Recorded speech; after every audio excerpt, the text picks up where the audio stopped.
My name is Olivia. I've been married to my husband James for 3 years, and we're expecting a baby soon. But ever since I got pregnant, James has been acting a bit strange. Morning sickness has been really tough on me right from the start of my pregnancy. Instead of showing concern, James would say, "Hey, aren't you being a bit lazy?" without a hint of worry. I'm struggling with morning sickness. Give me a break. Pregnancy isn't an illness, you know. What about dinner? I can't even think about making dinner with this morning sickness. Useless. Fine, I'll go eat out. What about me? If you're going to slack off, then fend for yourself. I can't believe this. At this point, James was the one working, and I was dependent on him. That's how I felt. I used to work before getting pregnant, but I had to take a leave of absence because the morning sickness was unbearable. Luckily, my workplace was understanding and allowed me to take parental leave, which was a big relief. When James came home, he seemed to have had a few drinks and yelled, "The master is home." "Stop it, you're disturbing the neighbors." Hey, I'm the one supporting you here. I told you, I'm just taking a break because of the morning sickness. Must be nice being a woman. Just say you have morning sickness, and you don't have to do anything. I wish I could get pregnant and take a break. I was really angry and said, "You have no idea how hard this is for me." Yeah, I don't. Someone who sleeps all day wouldn't understand how hard my job is. I used to work too, you know. But now you're a housewife. That's not the point. Ugh, you're annoying. You're ruining my buzz. I'm going to bed. With that, he cut off the conversation and went to the bedroom. But the next morning, he was completely different and apologized, saying, "I'm sorry." "Did you say those things because you were drunk?" "I had quite a bit to drink." "That's no excuse. I didn't mean it. I was just drunk." "It still hurts to hear those things." "I'm really sorry. I mean it." "Don't do it again." This kind of thing happened a few times, but as time went on, James's behavior got worse. Especially noticeable was how he would criticize the difference in status between my family and his. "You should be grateful to my family. Our child will be the heir, after all." "What do you mean?" "My prestigious family compared to your average salaryman family. There's no comparison." Is lineage really that important these days? You don't get it. Noble blood has its own value. Isn't what you're doing now and how you grow more important? "That's why you're hopeless," he said, dramatically waving his hands in a dismissive gesture. But the truth is, his family is just an average salaryman family too, and they're not even part of a big corporation. In fact, when it comes to the companies we work for, my family's is higher up. I never really thought about the social standing of our families, but it seemed to matter a lot to James. Besides, when we were both working, I actually earned more than he did. I didn't really understand what he meant by status. "So you're saying that no matter how hard I work and earn, it doesn't matter because of my lineage?" "That's right." "What about people who built huge companies in one generation, like Steve Jobs?"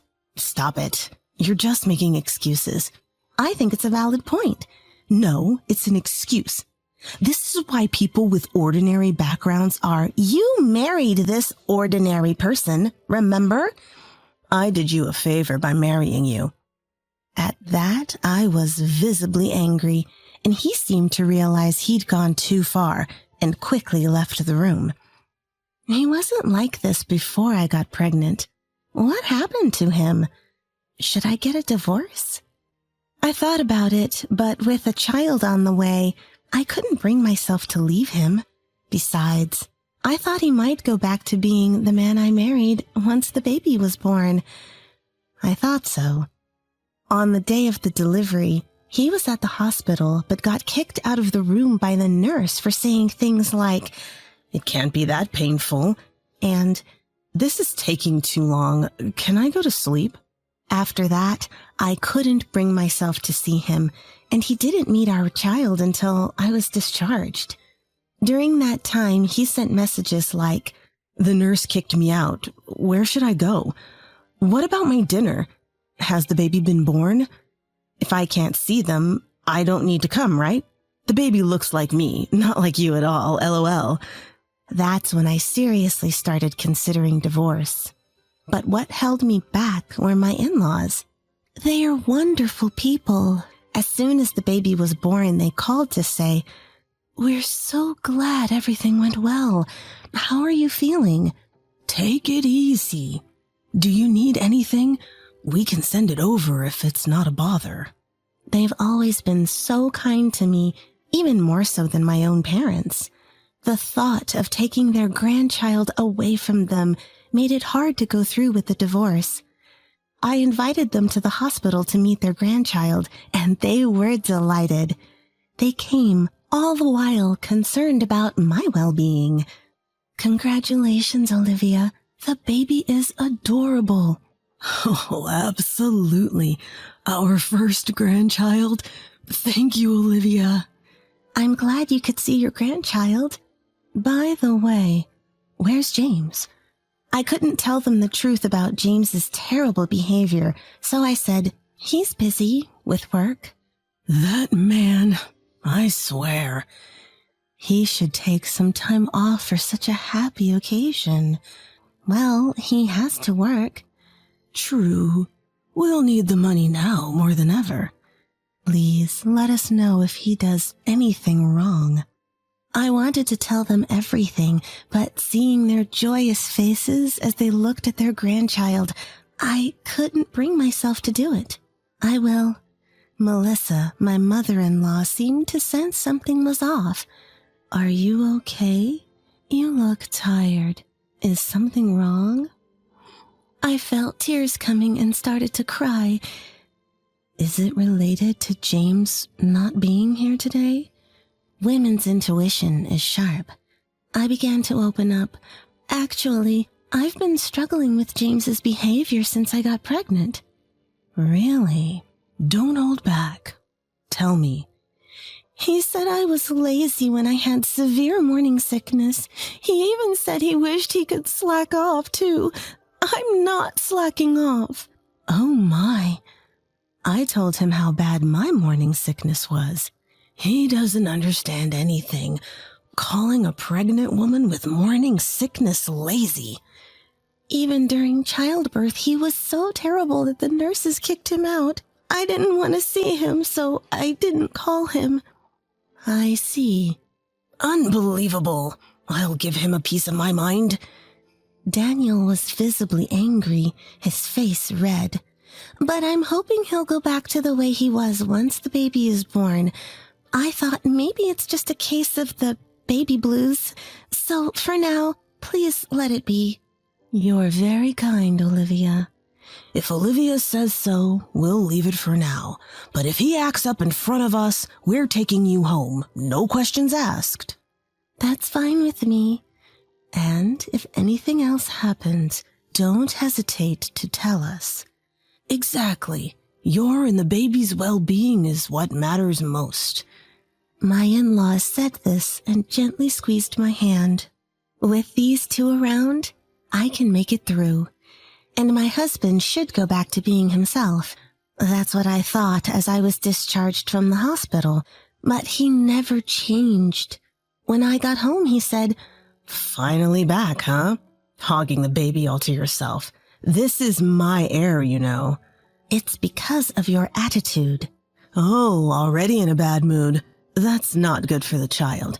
He was fine when my parents came to celebrate the birth, but reverted back as soon as they left. Seeing this, I knew he was doing it on purpose. About 2 weeks after giving birth, Melissa contacted me. "We'd like to come over for a baby celebration this Sunday. Are you up for it?" "I'm fine, thank you." "Don't worry about us." "How about we have lunch together?" "Oh, we couldn't impose.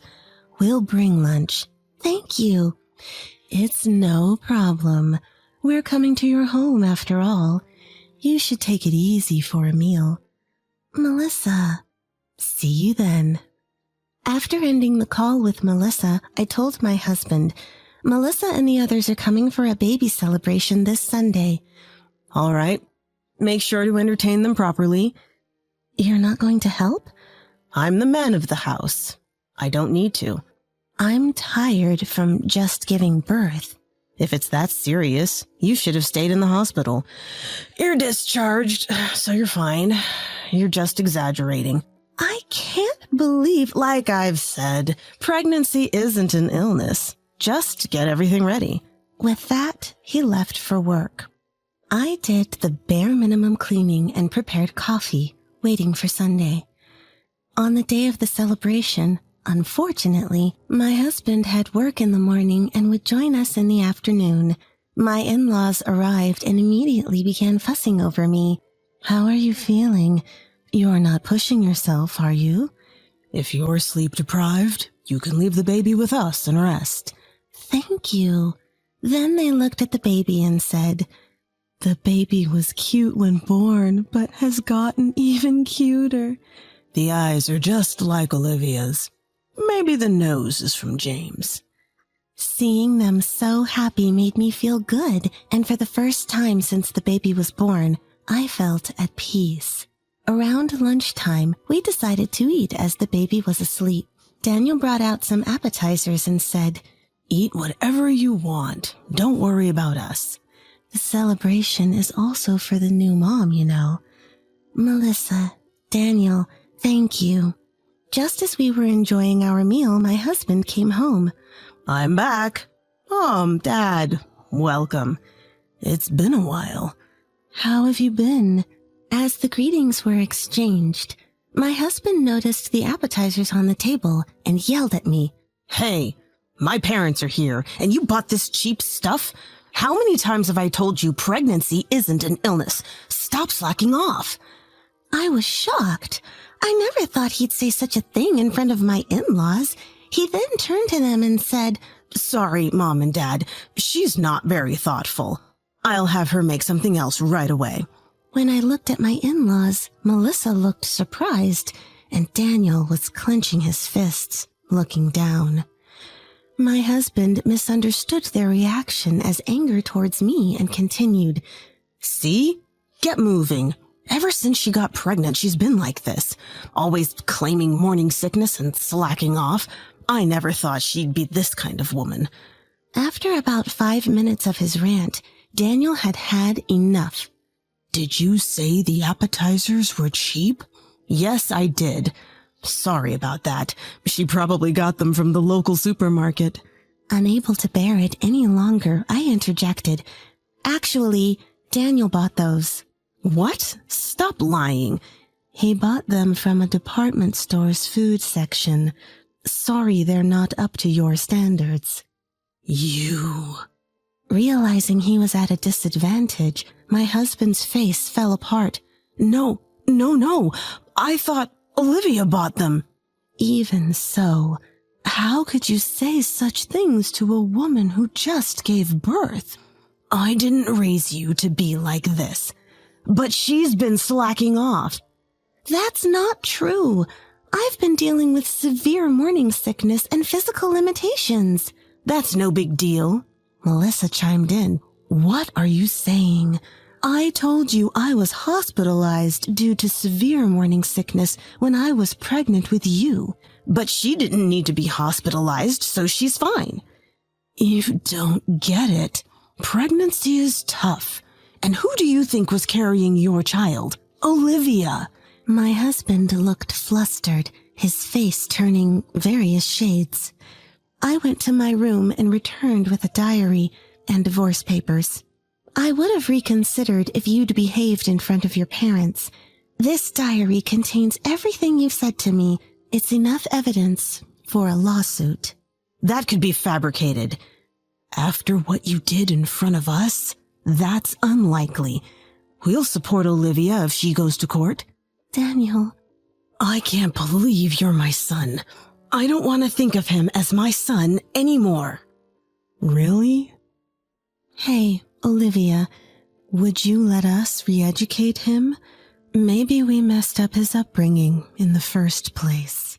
Melissa, look, if we're the ones who messed up, let us try to fix it.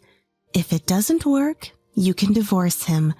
We'll cut ties too. Even you, Mom? All right.